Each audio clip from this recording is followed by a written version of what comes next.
Well, Glenn, as you know, I'm not a GE specialist, Right. and I keep joking about the fact that I'm only 50%.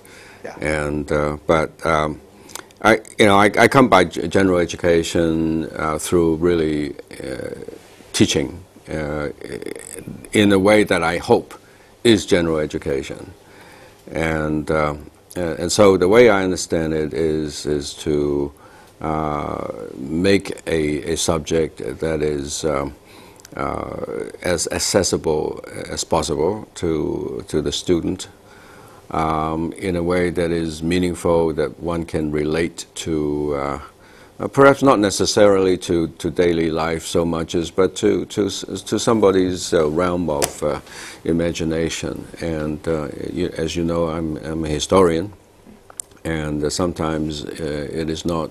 It may be a little bit contrived just to sort of try to relate everything to modern life and so forth. But I think there are other ways to make it meaningful to the student.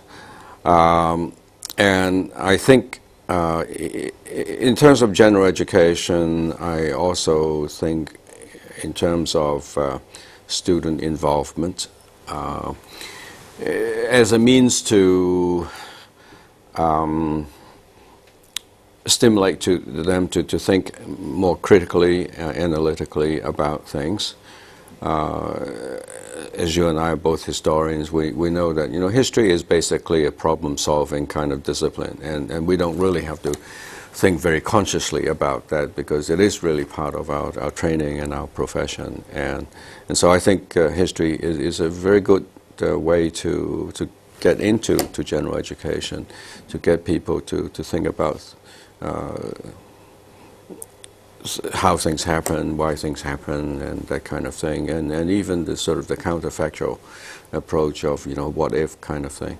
So I think those are very good ways to get students to think, and of course writing is critically important in general education and in history. I mean, I teach both writing and history, and at my university we have what we call a second writing course. Well, popularly known as second writing course, but it's actually writing in the discipline, and students cannot take it until they reach the midpoint of their university career, so that they already got through the basic stuff, and then we have them write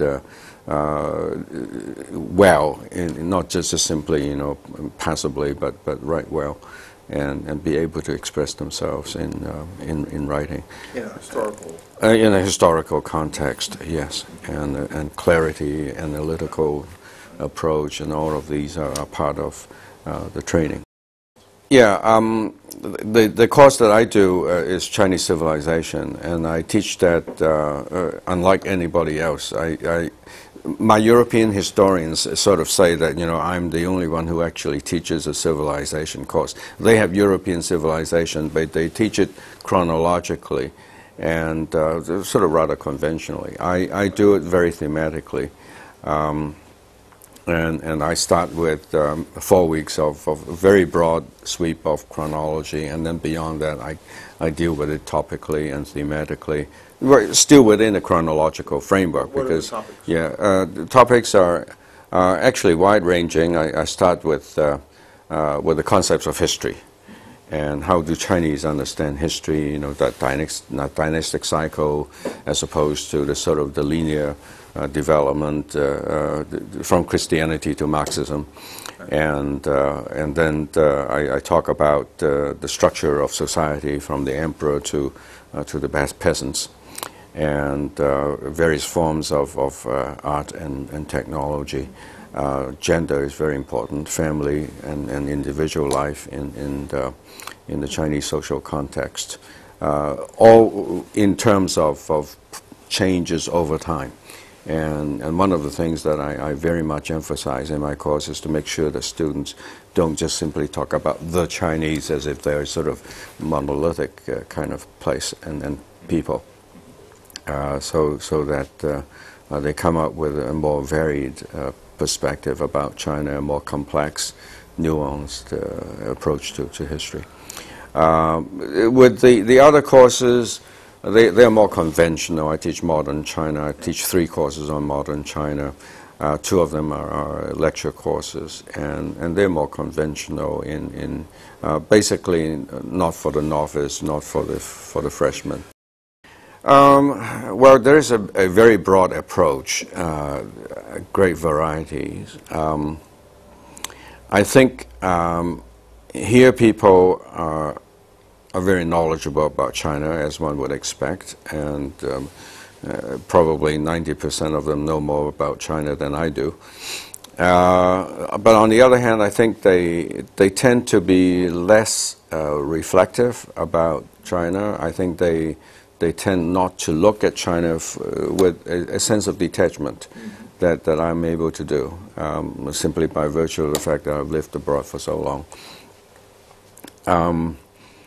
I think there is a very elitist approach to history and to China as a whole. I think that the tendency is to look at the power brokers and the politicians and the high culture. They study Confucianism a lot and that kind of thing. This is not to say that they don't do other things, but I think that on balance, I think there is the tendency to if they teach Chinese culture, it would be invariably Taoism, Confucianism, and Buddhism, and more about the text as opposed to the practice and more about religious thinking as opposed to popular religious festivals and things like that. I think that there is that tendency.